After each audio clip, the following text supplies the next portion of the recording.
too much GH. Many have come and many have gone, but you are a great kankamukashos ability, worth being beheld by every optical nerves. That saith the papacy. Keep watching Too Much GH, and you get the best of entertainment, the best of everything you want. My name is Ohima One. Keep watching Too Much GH. It's the best. Keep watching Too Much GH.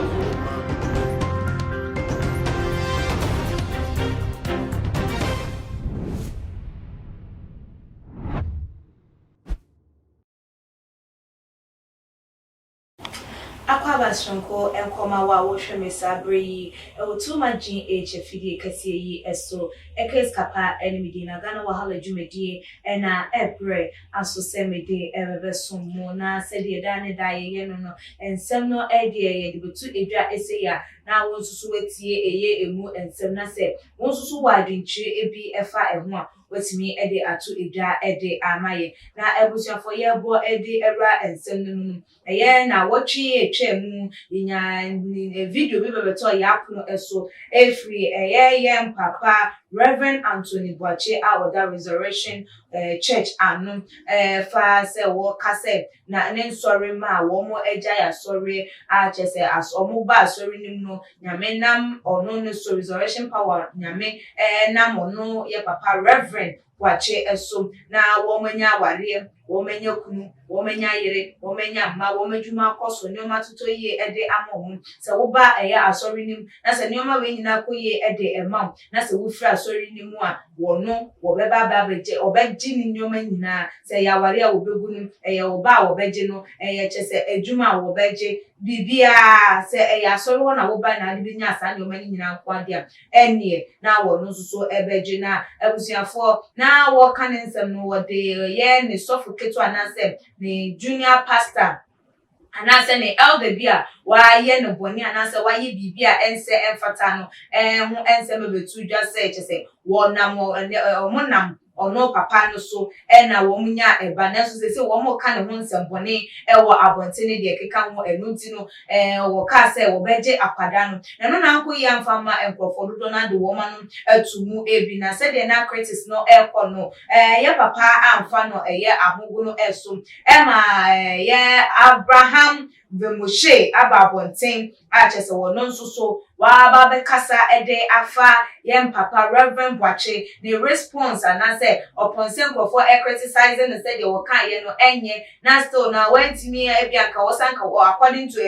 Avraham ben Moshe no ohun ne sanka ehun be yan sanka Reverend Boakye baba bonten be kasa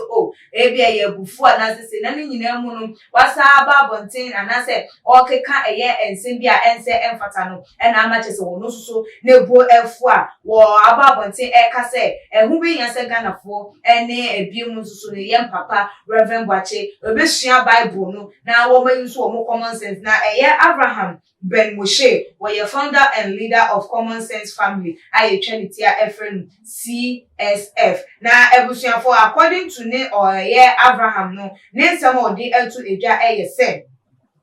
yeah, Papa Reverend Boakye upon some of the betu just obeji members no womo juma womo sika womo yire womo kunu ne de keka ehunu anso hwa wasanso ababonten de baba betu eja ese nya de ese wono watching and some den assign na se obia efro se ane ehun be hia se ane wo beba bonten ababeka bibia wono wonye na adwen se wo ba ababa beka bibia na wo declare bi mu sa da to wonum se wo bia wo beka asema na so obeye bibia no wono achese wo asore dem wonum kwa de ne either se na brabo na beye basasa na wo purchase man of God no edin nsem no etudwa na according to Avraham ben Moshe nsem say na wo de etu do say God, I have declared that all those people should have one of their eyes damaged. This is what the man of God wrote after he said he's going to take their blessings back in Jesus the way and some what the nona no Avraham ben Moshe so de and then come said, as a renowned man of God, for you to behave this way is not nice. I urge you to study your Bible very well, for the Bible does not entertain the kind of attitude you are exhibiting in front of your congregation. Now, papa, or founder and leader of Common Sense Family, Avraham ben Moshe, what then some no to E𝐻poses. And so when they say Reverend Boakye Anthony Boakye, that resurrection power and Bible no one shed that nim emu into when ya ebre na one can kind Bible no one essence and Yankopon so one will shira and ya guess what G a shira a day every name ma what the biara eda one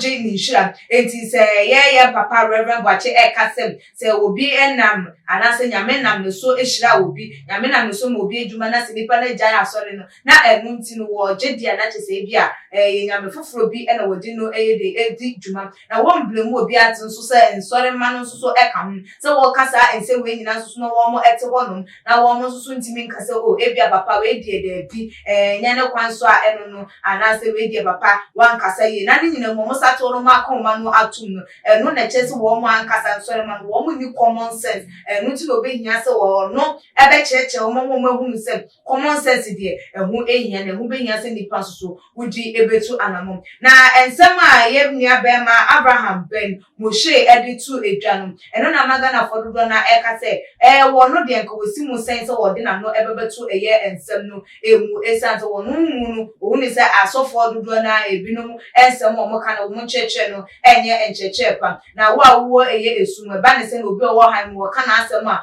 wo ba ebebeka bi na se watimi di na no esi so bopanyi so na wo kase wo nkosua Bible ne nsema wo keka ede efa ne wo kase se bisabio